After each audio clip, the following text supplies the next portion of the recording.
तो बच्चों इसमें रिफ्लेक्शन के बाद रे ऐसे जाएगी और वो फील होगा कि इस पॉइंट से आ रही है, इसलिए इस पॉइंट को मैं फोकल पॉइंट बोलूंगा। ये सेकेंडरी फोकल पॉइंट होता है, समझे ना। जो मिरर के रियल रीजन में, ये रियल रीजन है, ये इमेजिनरी रीजन, समझे ना। इसको आप इमेजिनरी फोकल पॉइंट बोल सकते हैं, ये real focal point. Convex mirror में रे ऐसा फील होगी कि इस पॉइंट से आ रही है, इसका मतलब ये एक इमेजिनरी फोकल पॉइंट है इस कन्वेक्स मिरर के लिए। तो कन्वेक्स मिरर का फोकल पॉइंट उसके पॉजिटिव साइड में होता है, यानी इमेजिनरी साइड में होता है। आने वाली रे ये है, फोकल पॉइंट ये रीजन हो जाएगा पॉजिटिव रीजन, ये नेगेटिव रीजन। ये पॉजिटिव रीजन इसलिए क्योंकि इधर रे तो रियल में तो नहीं जा सकती इधर रे, क्योंकि यहां तो सिल्वराइजिंग है, रियल रे ये है। ऐसा लगेगा कि रे यहां से आ रही है, इसलिए मैं इसको इमेजिनरी फोकल पॉइंट बोल रहा हूं। तो एक रे ये आई रिफ्लेक्शन के बाद और दूसरी रे ये आई रिफ्लेक्शन के बाद, तो मुझे ऐसा लगेगा कि जो इमेज है वो ये है, इमेज ये है। दूसरे वाली रे मुझे ऐसा लगेगा कि ये आ रही है रे ऐसे, तो ये बनेगा इमेज। क्लियर। अगर पॉइंट साइज ऑब्जेक्ट है मेरे पास, इसके बाद ऑब्जेक्ट इनफिनिट पर है same, but it is not of point size. If object has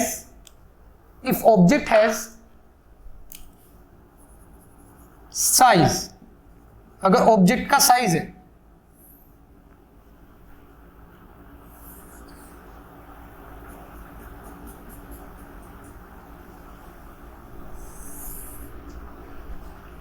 तो उस केस में बिल्कुल पीछे वाले की तरह में रे डायग्राम बनाऊंगा। ये मान लेते हैं ट्री है, ये 2f, ये f और ये p। तो यहां से भी सेम कहानी रहेगी कि ऑब्जेक्ट के अलग अलग रीजन से जो रे चलेंगी वो आपस में तो पैरेलल होंगी, लेकिन प्रिंसिपल एक्सिस के पैरेलल सिर्फ वही होगी जो प्रिंसिपल एक्सिस के करीब से रे आएगी। तो ऊपर टॉप पॉइंट से आने वाली रे आपस में तो पैरेलल होंगी, लेकिन प्रिंसिपल एक्सिस के वो पैरेलल नहीं होंगी। ये दोनों रे आपस में पैरेलल हैं, प्रिंसिपल एक्सिस के पैरेलल नहीं। रिफ्लेक्शन के बाद ऐसा लगेगा कि ये दोनों पॉइंट, बना देता हूं कंप्लीट, ये f, तो इसके इक्विवेलेंट पॉइंट यहां f आएगा इमेजिनरी।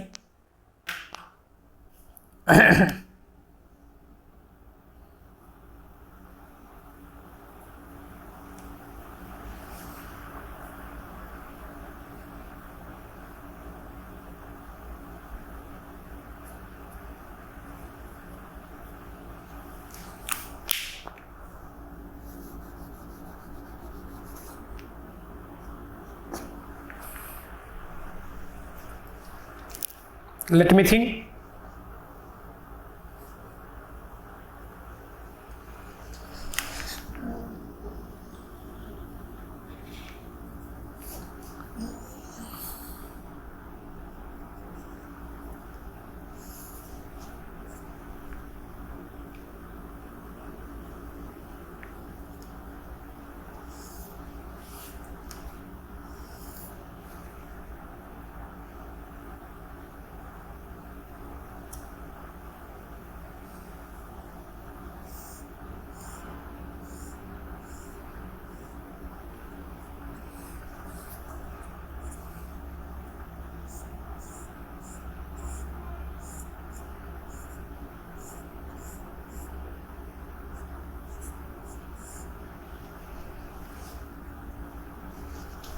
रिफ्लेक्शन के बाद ये दोनों रे कुछ इस प्रकार से चलेंगी और इधर इनका डिस्टेंस बढ़ता जाएगा, इस डायरेक्शन में डिस्टेंस बढ़ती जाएगी और ऐसा लगेगा कि इस पॉइंट से ये रे आ रही है। दो रे यहां से भी चलेंगी जो पैरेलल होंगी,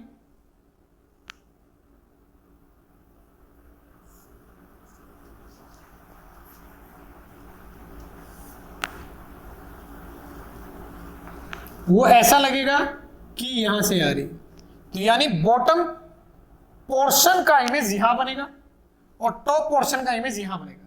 इसका मतलब इमेज इरेक्ट होगा, सीधा इरेक्ट होगा और इमेजिनरी होगा, क्योंकि इधर रियल में रेज नहीं है। रिफ्लेक्शन के बाद रेज के बीच की डिस्टेंस बढ़ती जा रही है, डाइवर्जिंग रेज का ये इंटरसेक्शन पॉइंट है। तो मैं यहां जो स्पेसिफिकेशन इमेज की लिखूंगा वो लिखूंगा डिमिनिश्ड, इरेक्ट और इमेजिनरी या वर्चुअल।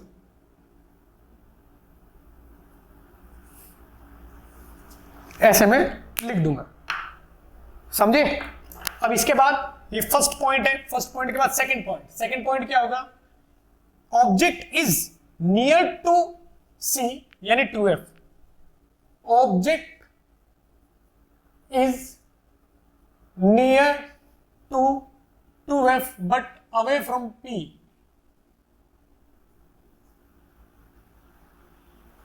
पोल से दूर, यानी इस पॉइंट के यहां करीब है, इस पॉइंट के करीब ऑब्जेक्ट रखा मैंने, तो करीब इधर भी हो सकता था, लेकिन P से दूर है, इसका मतलब इधर है। तो मैं इधर रे डायग्राम बनाता हूं।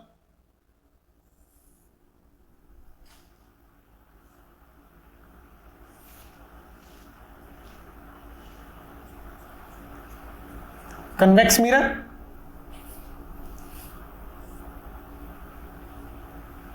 ये पॉइंट F, पॉइंट 2F और यहां ऑब्जेक्ट रख दिया मैंने इस बार, ये ऑब्जेक्ट AB।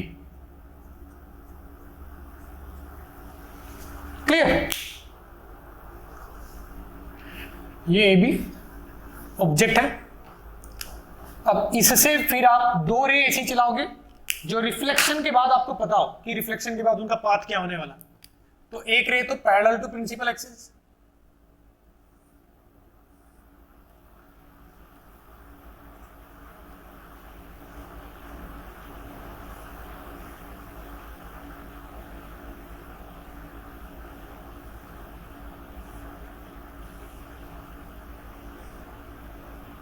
एक ray parallel to principal axis और दूसरी रे जो पैरेलल टू प्रिंसिपल एक्सिस जाएगी वो कहां से जाएगी? फोकल पॉइंट से पास होती हुई प्रतीत होगी। तो ऐसे आप इसको ड्रॉ कर दोगे।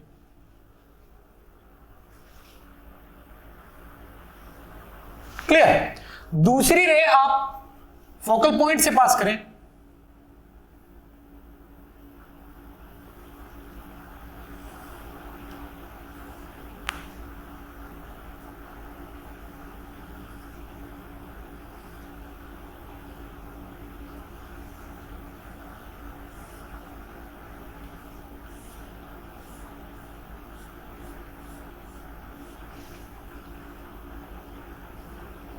अब ये फोकल पॉइंट से पास होने वाली जो रे है वो रिफ्लेक्शन के बाद प्रिंसिपल एक्सिस के पैरेलल होनी चाहिए, तो यहां होगी।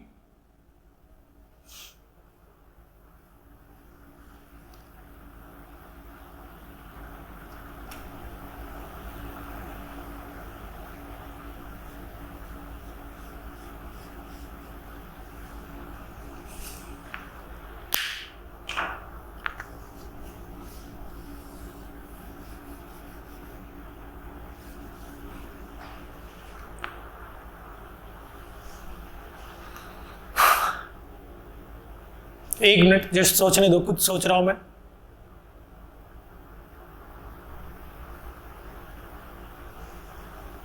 इस केस में थोड़ा लोचा है कि अगर, क्योंकि ये इसका रियल फोकल पॉइंट नहीं, तो ये रे अगर आप चलाओगे तो गलती करोगे।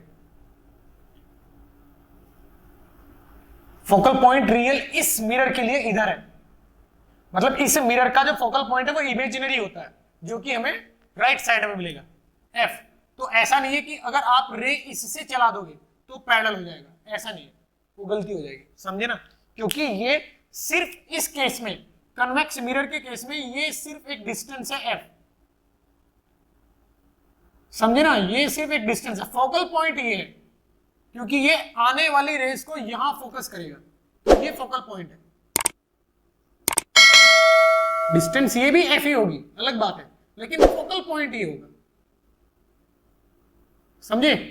फोकल पॉइंट, ये फोकल पॉइंट नहीं है, ये तो कोई ऐसी एक जस्ट डिस्टेंस दर्शाने के लिए पॉइंट लिखा है मैंने, एफ डिस्टेंस आगे एफ, एक्चुअल में फोकल पॉइंट ही है, इसलिए इसको मैं एफ डैश और 2f' लिख देता हूं। फोकल पॉइंट ये और फिर इसका दुगना पॉइंट यहां आएगा 2f, और ये इमेजिनरी पॉइंट होंगे क्योंकि इधर रे एग्जिस्ट नहीं करती है, इधर तो जाएगी ही नहीं रे। क्लियर? जो इधर से मुझे देखने पे दिखाई देगा वो पीछे है, और पीछे रियल में कोई संसार नहीं होता है, कोई वर्ल्ड थोड़ी ना होता है। मैंने यहाँ मिरर रखा हुआ है, मैं इधर खड़ा हुआ हूँ, चेयर रखी हुई है, उसके पीछे चेयर भी दिख रही है, तो वो चेयर होती थोड़ी ना एक्चुअल में, समझे? तो ऐसे ये डिस्टेंस मुझे अंदर दिखाई देगी। क्लियर? अब इसके बाद एक रे ये चलाई मैंने, तो दूसरी रे में ये चला सकता हूं पी पर, ये चला सकता हूं मेरे। ये क्यों चला सकता हूं मैं? क्योंकि मुझे पता है कि ये एंगल जो भी होगा वही ये एंगल होगा, रिफ्लेक्शन का लॉ है, और ये 90 डिग्री होता है प्रिंसिपल एक्सिस, तो इसलिए ये मैं चला सकता हूं। ये मैंने पिछली बार बताया था आपको, पिछले वाले केस में, पिछले वाले रे डायग्राम में ये चीज बताई थी मैंने कि दूसरी रे आप ये चला सकते हो, ये थीटा है तो ये भी थीटा होगा। 3 रे के बारे में हम बोल सकते हैं। एक रे प्रिंसिपल एक्सिस के पैरेलल जो जाएगी वो मिरर से रिफ्लेक्शन के बाद या तो फोकल पॉइंट से गुजरेगी या फोकल पॉइंट से गुजरती हुई प्रतीत होगी। कन्वेक्स केस के मिरर में ये रे फोकल पॉइंट से गुजरती हुई प्रतीत होगी, ये फोकल पॉइंट नहीं है, कंफ्यूज मत हो जाना। फोकल पॉइंट कन्वेक्स मिरर का उधर आएगा, कनकेव मिरर का इधर आएगा। क्लियर? तो ऐसा नहीं है कि आप फोकल पॉइंट से रे गुजार दें और उसको पैरेलल कर दें, वो गलती हो जाएगी क्योंकि ये इसका फोकल पॉइंट नहीं है। तो बची अब तीसरा केस क्या है कि अगर मैं रे को पी पर इंसिडेंट करता हूं तो प्रिंसिपल एक्सिस जो टोटल एंगल बनेगा उसका बाइसेक्टर होगा, क्योंकि वो 90 डिग्री पे होता है प्रिंसिपल एक्सिस, तो ये एंगल जितने भी होगा उतना एंगल ये होगा। अब मुझे ऐसा लगेगा कि ये जो रे आ रही है ये यहां से आ रही है, कहां से आ रही है? ऐसे आ रही है रे, तो इमेज बनेगा ये।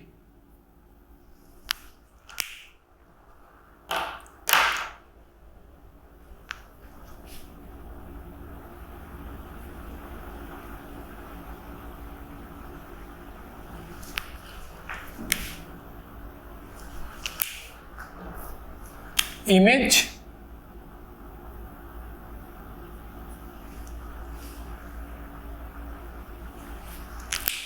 ये बन जाएगा इमेज।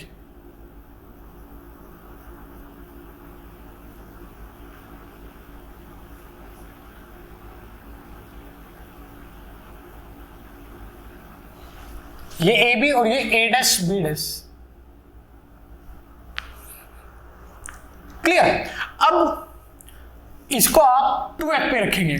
थर्ड फिगर क्या आएगा कि ऑब्जेक्ट को 2f पे रख देने के बाद, रख देते हैं 2f पे, ये देखिए आपको फिगर अलग बनाना है, ठीक है ना? अगर आप बना सकते हैं एक ही फिगर में तो एक ही फिगर में दर्शा सकते हो। तो फिर से एक रे तो यही आएगी, एक रे तो मैं प्रिंसिपल एक्सिस के पैरेलल ही चलाऊंगा तो रे सेम रहेगी। अब दूसरी रे ये आएगी, यानी एंगल जो थीटा है वो थोड़ा बढ़ जाएगा, तो बना देते हैं।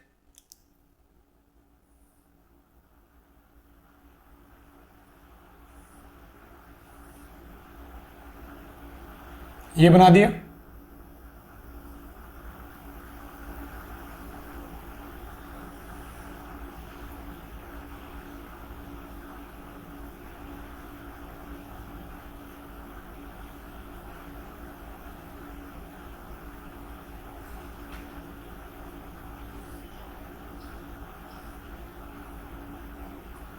एक रे ऐसे आएगी और ये रिफ्लेक्शन के बाद ऐसे जाएगी।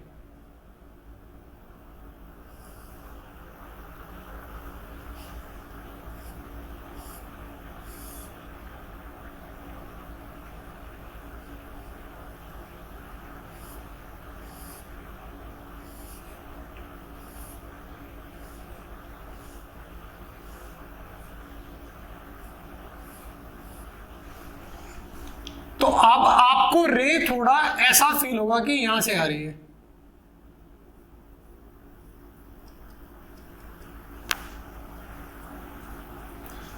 तो इमेज अब आपको ये बनता हुआ नजर आएगा। ध्यान से देखें,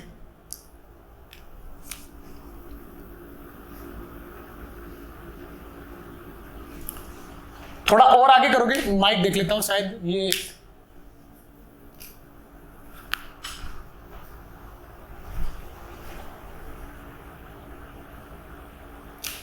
ठीक है, ओके। देखिए ये इमेज बनेगा। इसके बाद अगर आप इसको थोड़ा और आगे लेके आओगे ऑब्जेक्ट को, ये रे सेम रहेगी, आप यहां से भी ये रे चलाओगे तो ये रे तो सेम ही रहेगी। चेंज क्या हो जाएगा, ये वाली लाइन, एक लाइन ये, यानी ये एंगल बढ़ता जाएगा।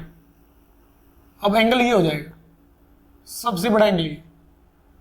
ऐसा लगेगा कि रे कहां से आ रही है, यहां से आ रही है।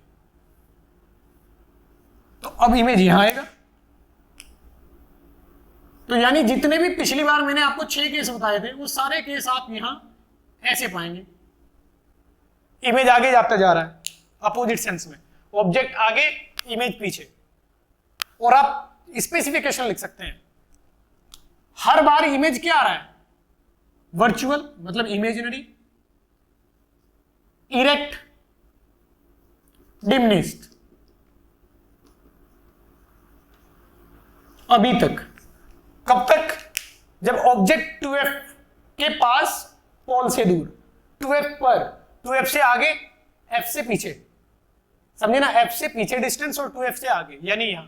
और फिर से आप इसको थोड़ा और आगे लेके जाओगे तो ये और आगे आएगा। अब मैं इसको f पे लेके जाता हूं, f पे ये लाइन फिर से सेम, दूसरी लाइन कौन सी आएगी, ये लाइन आएगी।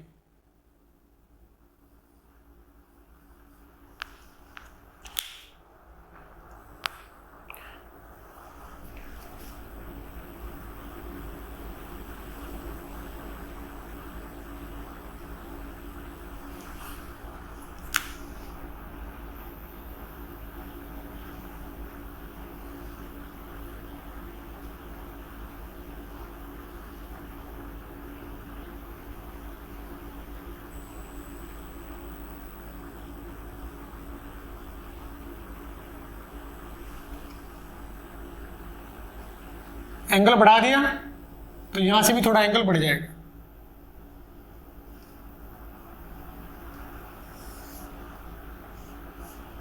ये बढ़ जाएगा एंगल। तो ऐसा लगेगा कि रे कहां से आ रही है, यहां से आ रही है।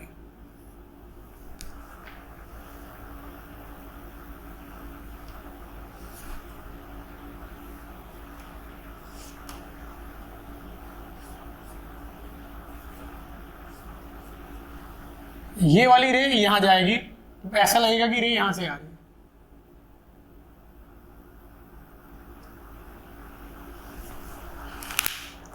तो अब अगर मैं कहता हूं कि ऑब्जेक्ट 1 तो इमेज 1, ऑब्जेक्ट 2 तो इमेज 2, ऑब्जेक्ट 3 तो इमेज 3, ऑब्जेक्ट 4 तो इमेज 4।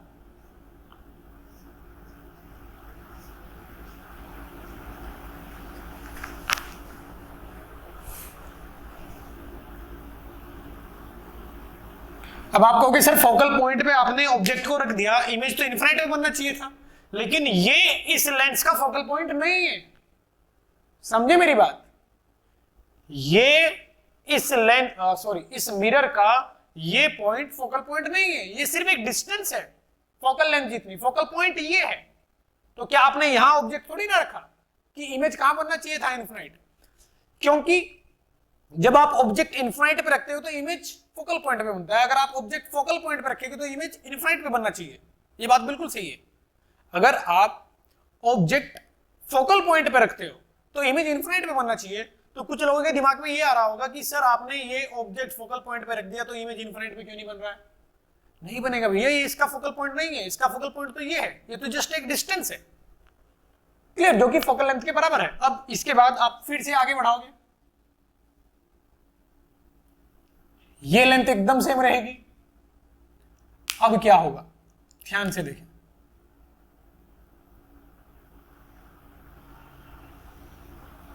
ये रे आएगी और ये रे ऐसे आएगी, तो अब ये रे आएगी और ये रे आएगी, तो कैसा लगेगा कि ये रे कहां से आ रही है, यहां से आ रही है।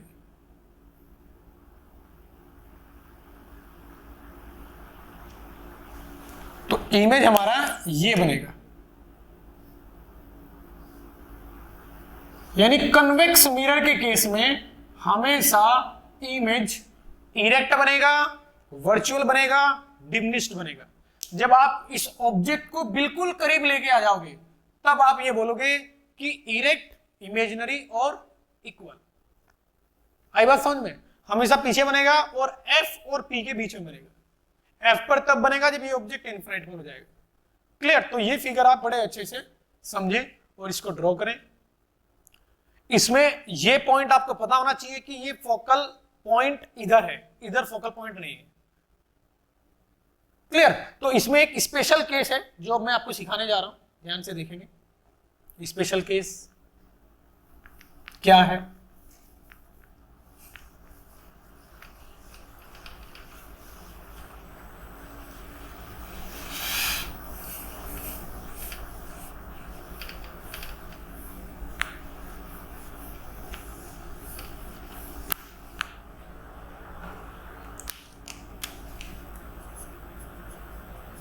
Special case in convex mirror.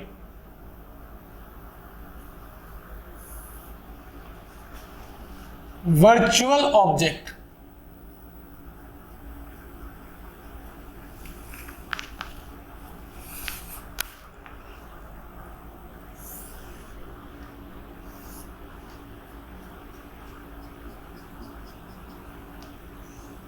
इसकी फोकल पॉइंट आपको दे दिया है, फोकल लेंथ f है, तो इसका फोकल पॉइंट इधर होगा। क्योंकि अगर मैं इस पर इनफाइनाइट से रे इंसिडेंट करता हूं तो वो रे प्रिंसिपल एक्सिस को यहां कट करती ही प्रतीत होगी, इसलिए फोकल पॉइंट इधर है।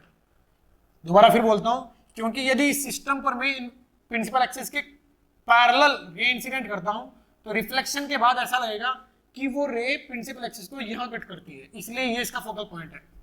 आई बात समझ में? अब किसी ने कुछ ऐसा किया, ये मुझे पता चल गया कि ये प्रिंसिपल एक्सिस, ये कन्वेक्स मिरर और ये फोकल पॉइंट है इसका, जिसकी लेंथ आपको दी जाएगी कि f है, P से f की डिस्टेंस ये है। अब उन्होंने क्या किया, सोचने दो।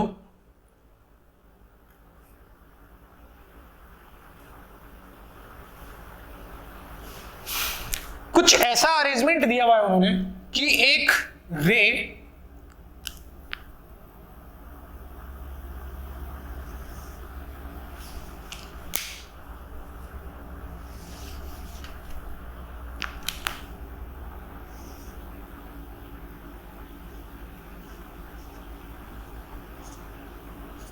फोकल पॉइंट की ओर आ रही है। एक रे फोकल पॉइंट की ओर आ रही है। किसकी ओर? फोकल पॉइंट की ओर। ये फोकल पॉइंट है, इसकी ओर रे आ रही है, ऐसा अरेंजमेंट दिया गया है। तो इस केस में आप ये बोलोगे कि इस मिरर के लिए ऑब्जेक्ट फोकल पॉइंट पे रखा हुआ है और इमेजिनरी ऑब्जेक्ट है। इस पर ऐसे रे कब आ सकती है? आपको ऐसा लगेगा कि ऐसे रे कब आ सकती है? अभी तक जो रे आ रही है वो पैरेलल आ रही है और नीचे आ रही है, समझे ना? ऊपर से नीचे रे कैसे आ सकती है? देखो, इसके लिए बता देते हैं।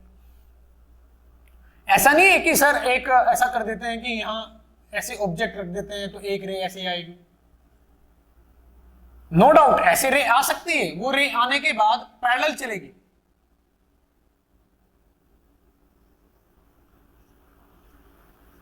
क्योंकि इस पॉइंट से हर डायरेक्शन में रे चलेगी। लेकिन इस केस को मैं इमेजिनरी ऑब्जेक्ट नहीं बोलूंगा। इमेजिनरी ऑब्जेक्ट किसको बोलूंगा? ध्यान से सुने, ये बात ध्यान से सुनना। इमेजिनरी ऑब्जेक्ट किसको बोला जाएगा? इमेजिनरी ऑब्जेक्ट को जरा याद करो, मैंने क्या बताया था कि यदि इंसिडेंट रे कन्वर्जिंग है तो ऑब्जेक्ट इमेजिनरी होता है। कन्वेक्स मिरर के केस में अगर रे ऐसे आती है, एक लाइट रे से आप नहीं बता सकते कि ये ऑब्जेक्ट कन्वर्जिंग है, ये जो ऑब्जेक्ट है ये रियल है या इमेजिनरी है। एक रे से नहीं बता सकते यार। दूसरी रे मुझे यहां ड्रॉ करनी ही पड़ेगी। तो दूसरी रे ये मान लेता हूं, ये दूसरी रे है। तो अब देखो आने वाली रे क्या है? कन्वर्जिंग है, आने वाली रे इस पे क्या है, कन्वर्जिंग। और जब आने वाली रे, इंसिडेंट रे कन्वर्जिंग होती है तो उनका इंटरसेक्शन पॉइंट इमेजिनरी ऑब्जेक्ट होता है। इसका मतलब अगर इन दोनों को बढ़ाया जाएगा आगे, इधर तो एक्चुअल में रे नहीं होती है, लेकिन अगर आप इनको बढ़ाते हो आगे तो वो पॉइंट एफ पर क्रॉस सेक्शन मतलब इंटरसेक्शन करते हुए प्रतीत होंगी। इसलिए मैं एफ को क्या बोल रहा हूं, इस मिरर के लिए इमेजिनरी ऑब्जेक्ट, इस मिरर के लिए एफ इमेजिनरी ऑब्जेक्ट है, यानी ये इंटरसेक्शन पॉइंट। और वो कितने डिस्टेंस पर है, वो फोकल पॉइंट पे है, वो इंटरसेक्शन पॉइंट फोकल पॉइंट पर है। तो मैं ये बोलूंगा कि इस मिरर के लिए, कन्वेक्स मिरर के लिए जो ऑब्जेक्ट है वो फोकल पॉइंट पे रखा हुआ है, वो इमेजिनरी ऑब्जेक्ट है और वो मिरर के फोकल पॉइंट पर रखा हुआ है। तो इस केस में आप रे डायग्राम कैसे बनाओगे, मुझे पता है कि आने वाली रे जब फोकल पॉइंट से पास होती है तो रिफ्लेक्शन के बाद प्रिंसिपल एक्सिस के पैरेलल हो जाती है। तो अब यहां आप ड्रॉ कर सकते हो रिफ्लेक्टेड रे, रिफ्लेक्टेड रे ये आएगी, ये रिफ्लेक्टेड रे है।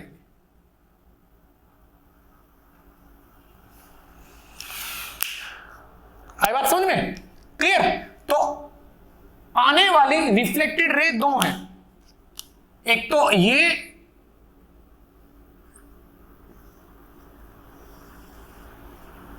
और एक ये। इंसिडेंट रे भी दो है, एक ये और एक ये, क्योंकि ये 90 डिग्री पे इंसिडेंट हुआ तो जाने वाला पाथ और आने वाला पाथ सेम होगा। तो रिफ्लेक्शन के बाद मेरे पास ये और ये रे हैं जो कि एक दूसरे के पैरेलल है। इसका मतलब ऑब्जेक्ट का इमेज कहां बना, इन्फिनाइट पे बना। तो वो जो बात प्रिंसिपल ऑफ रिवर्सिबिलिटी की मैंने आपको बताई थी कि यदि ऑब्जेक्ट इन्फिनाइट पर होता है तो इमेज फोकल पॉइंट पे बनता है, और यदि ऑब्जेक्ट फोकल पॉइंट पे है तो इमेज इन्फिनाइट पे बनेगा, वाइस वर्सा ट्रू होता है। तो इस केस में ऑब्जेक्ट मिरर के लिए कहां था, फोकल पॉइंट पे था। वो ऑब्जेक्ट अलग बात है कि इमेजिनरी था, क्लियर। तो उसका इमेज कहां बन रहा है, कहां बन रहा है, इन्फिनाइट पर। वर्चुअल ऑब्जेक्ट का इमेज इन्फिनाइट पे बन रहा है, क्लियर। तो ये आप समझेंगे। अब यहां बच्चों को एक डाउट आता है कि इस टाइप से ऑब्जेक्ट कैसे एग्जिस्ट कर सकता है, ऐसे रे कब आ सकती है, मतलब वर्चुअल ऑब्जेक्ट की एग्जिस्टेंस कैसे है, क्लियर। बिल्कुल ऐसा हो सकता है। देखिए कैसे, मान लेते हैं कि इधर मैंने क्या कर दिया, मुझे सोचने दो, अभी बताता हूं कैसे संभव है, वर्चुअल ऑब्जेक्ट कैसे संभव है ये मैं आपको बताता हूं। जस्ट गिव मी 1 मिनट, थोड़ा सा सोचने दो। मतलब रे इसके ऊपर ऐसे कन्वर्जिंग है, वो केस कैसे बनाया जा सकता है, लेट मी थिंक।